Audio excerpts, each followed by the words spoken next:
آپ نے سب سے پہلے گھبرانا نہیں ہے. باحثیت قوم ہم اس کا مقابلہ کریں گے. قطر سے، سعودی عرب سے، UAE سے جو ہے اربوں ڈالر آ جائیں گے. وہ ابھی تک ہوا میں لگ رہا ہے کیونکہ وہ اب انہوں نے کہہ دیا ہم آپ کو قرض بھی نہیں دیں گے، ڈپازٹ بھی نہیں دیں گے. میں سمجھتا ہوں کہ اس وقت سعودی عرب اور انڈیا کے تعلقات پاکستان اور انڈیا سعودی عرب کے تعلقات سے کہیں زیادہ بہتر ہیں. کہ آنے والے دنوں میں پاکستانی جو معیشت ہے یہ کمزور سے کمزور تر ہوتی جائے گی اور حالات جو ہے وہ ایسے ہی غیر مستحکم ہو سکتے ہیں. قوم کا مذاق کیوں اڑاتے ہیں؟ اور وہ بندہ وزٹ کرنے کے لیے پاکستان کے اندر آیا، اس کے اندر آگے بھی بیکاری بن گیا بقول عمران خان کے، اور اس سے بھی پیسے مانگ لیے. وہ آپ کو پیسے ہرگز نہیں دے گا کیونکہ آپ کی ساری کابینہ جو چور ہے.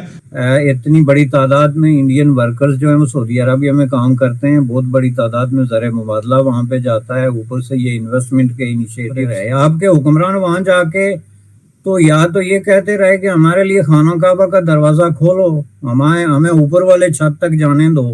میرے خیال میں اس سے بہتر ہے کہ کمپیئر آپ نہ کریں، ان کو الگ الگ رہنے دیں، پاکستان اور سعودی عرب کے تعلقات اور سعودی عرب اور انڈیا کے تعلقات. انڈیا نے جو کشمیر کا جو کانسٹیٹیوشن سٹیٹس چینج کیا تو اس کے بعد پرائم منسٹر مودی جب مڈل ایسٹ گئے تو ان کو بڑے وہاں پہ ایوارڈ ملے، بڑا کچھ ہوا. تو پاکستان میں اس پہ بڑا شور شرابہ بھی ہوا، سرکاری سطح پہ تو نہیں ہوا لیکن عوام نے میڈیا پہ یہ بڑا کرایا گیا، دیکھو جی یہ عرب ورلڈ کیا کر رہی ہے. اور اس طرح وہ ساری باتیں لگتا ہے وہ غم و غصہ چلانے کی کوشش کی، لیکن کیونکہ ہماری فائنینشیل نیڈز ان کے ساتھ اٹیچ ہیں عرب ورلڈ کے ساتھ تو ہم جو ہے کچھ بول بھی نہیں سکتے. لیکن ایک چیز میں ڈاکٹر صاحب آپ سے بریسا صاحب میں آپ سے مزید پوچھنا چاہتا ہوں، اور وہ یہ ہے کہ ابھی میں دیکھ رہا تھا جو پریس ریلیز جاری کی جو ایکسٹرنل افیئرز منسٹری ہے انڈیا کی، انہوں نے کہا جی کہ ڈاکٹر جے شنکر اور جو سعودی کاؤنٹر پارٹ ہیں وہ political, security, social, cultural cooperation پہ بات کریں گے، پھر وہ جو ہے جوائنٹ ورکنگ گروپ بنائیں گے پولیٹیکل ایشوز پہ، legal, security, social, cultural issues کے اوپر.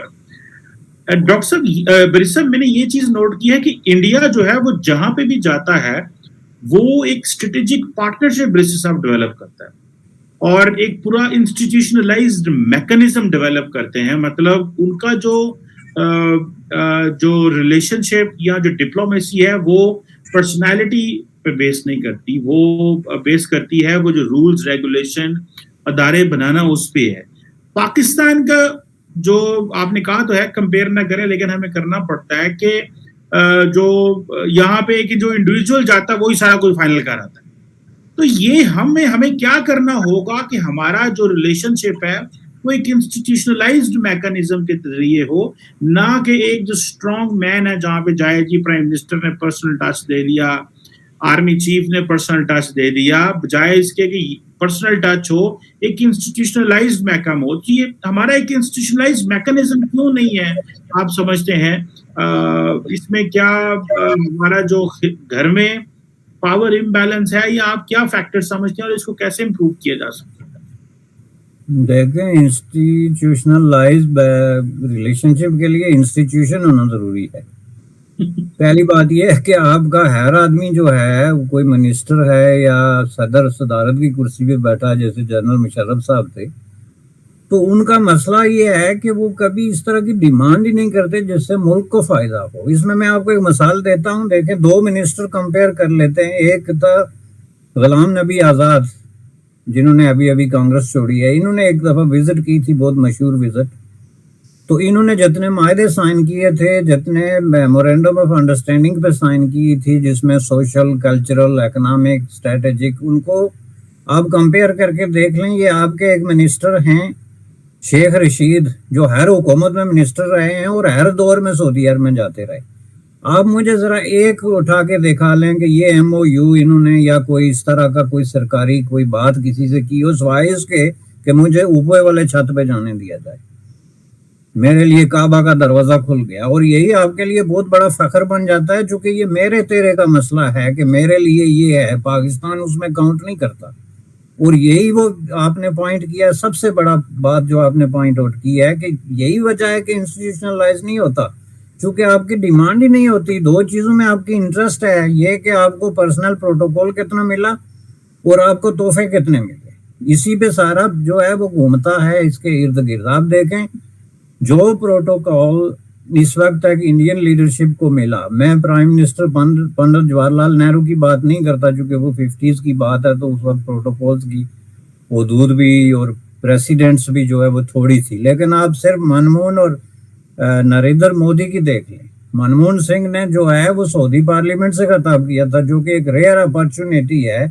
پاکستان کے یہ جو مسلم حکمران جن کو اپنے آپ کو مرد مجاہد اور پتہ نہیں کیا کیا قرار دیتے ہیں, وہ سوچ بھی نہیں سکتے کہ ان کو پارلیمنٹ کے سامنے سے بھی گزرنے دے گا. یہ ہم نے کئی دفعہ دیکھا کہ یہ اگر ان کے ایئرپورٹ پہ کوئی آ جائے کوئی دوسرے تیسرے درجے کی لیڈرشپ تو اسی پہ قناعت بلکہ خوشی کا اظہار کرتے. بلکہ منموہن سنگھ کے دور میں انہوں نے ان کی جو ایک ڈپلومیٹک خاتون تھی اس کو پردے سے بھی انہوں نے استثناء قرار دے دیا تھا.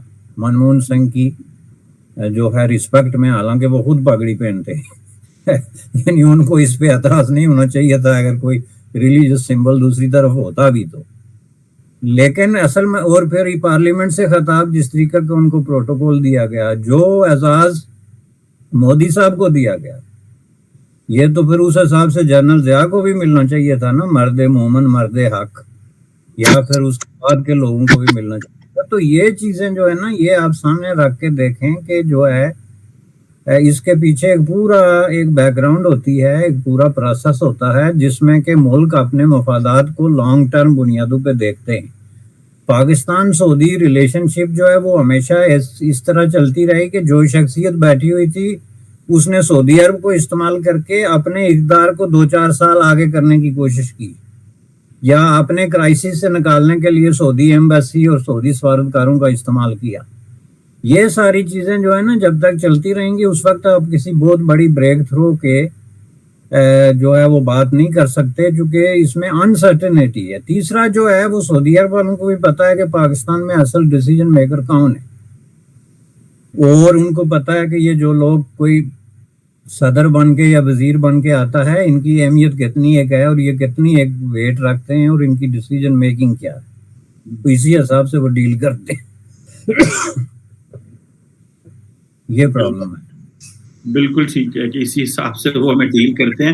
تو بیرسٹر صاحب یہ بتائیے گا کہ یہ جو کشمیر ایشو ہے یہ تو پھر اس کا مطلب ہے کہ مسلم ورلڈ تو بیک ٹریک کر گئی اس کے اوپر فار ایور, کیونکہ جیسے آپ نے خود کہا اپنی اگلی پہلے سوال کے جواب میں جب بات ہو رہی تھی کہ ایک تو جو کانسٹیٹیوشنل تبدیلیاں آئیں اس پہ بھی کوئی نہیں بولے, او آئی سی بھی ہائی جیک کر لی اور او آئی سی کے اوپر بھی انہوں نے اس کو کنٹرول کر لیا. اب او آئی سی افغانستان کے اوپر بولتی ہے لیکن کشمیر کے اوپر وہ بات جو ہے وہ کرنا انہوں نے بند کر دی ہے. تو یہ پاکستان کو پھر کیا خاموش ہو جانا چاہیے, صبر شکر کر لینا چاہیے, یا کہ امید رکھنی چاہیے کہ جب کبھی حالات بہتر ہوئے تو جو او آئی سی دوبارہ جو ہے وہ ہمارے حق میں بولے گی, کیونکہ فی الحال تو لگ رہا ہے کہ او آئی سی کا جو کھاتا ہے وہ تو گول ہو گیا ہے. نہیں, پہلی بات یہ ہے کہ او آئی سی جو ہے نا وہ اب اس اسٹیٹ آف مائنڈ سے نکل گئی ہے. یہ میں آپ کو کلیئرلی بتا دوں. اب او آئی سی کا نیکسٹ چیلنج اگر کوئی ہوگا پاکستان کو وہ یہ ہوگا کہ وہاں پہ انڈیا کو جو ہے وہ ممبرشپ دی جائے یا نہ. یہ میں آپ کو صاف صاف بتا دوں کہ فیوچر میں اگر او آئی سی کو لے کے تو کوئی ایسا تقاضا کھڑا ہوگا تو اس بات پہ ہوگا, اور جس میں سمجھتا ہوں کہ یہ چانسز بڑے حد تک جو ہے اب انڈیا کے حق میں ہموار ہوتے جا رہے ہیں. دیکھیں جی, اس وقت انڈیا کے پاس سیکنڈ لارجسٹ پاپولیشن ہے مسلمانوں کی, اور ظاہر ہے اگر یہی حال رہا تو آئندہ 10-20 سالوں میں فرسٹ لارجسٹ ہو جائے گی وداؤٹ اینی ڈاؤٹس. تو آپ دنیا کی سب سے بڑی پاپولیشن کو آپ کو ماننا پڑے گا. اب یہ انڈیا کے اندر بھی یہ سوچ ڈیولپ ہونا بہت ضروری ہے کہ انڈیا کے جو مسلمان ہیں وہ عوام ہیں. اب ان کا کوئی مذہب ہو لیکن عوام کی کیٹیگری سے باہر تو آپ ان کو نہیں رکھ سکتے نا. تو اتنے بڑے عوام کی اگر کوئی ریلیجیس ایتھنک کوئی سوشل ایفیلیشنز ہیں تو اس کو بھی کوئی جو ہے وہ اس طریقے سے اگنور نہیں کر سکتا, خواہ وہ سعودی عرب ہو یا کوئی اور ملک ہو.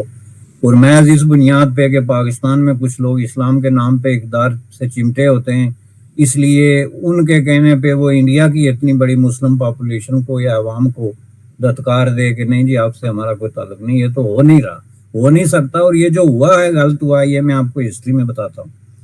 یہ اس لیے بھی غلط ہوا ہے کہ آپ اگر گیانا کی ایک جو ہے وہ جیسی کنٹری کو یا کسی کیریبین کنٹری کو جہاں پہ مسلم حکومت نہیں بھی ہے، محض اس بنیاد پہ کہ وہاں پہ 30-35% مسلمان ہیں، ان کو آپ وہ آئی سی کی ممبرشپ دے دیتے ہیں، لیکن انڈیا کو نہیں دیتے جس کے پاس سیکنڈ لارجسٹ پاپولیشن ہے، تو آپ بھی غلط کر رہے ہیں۔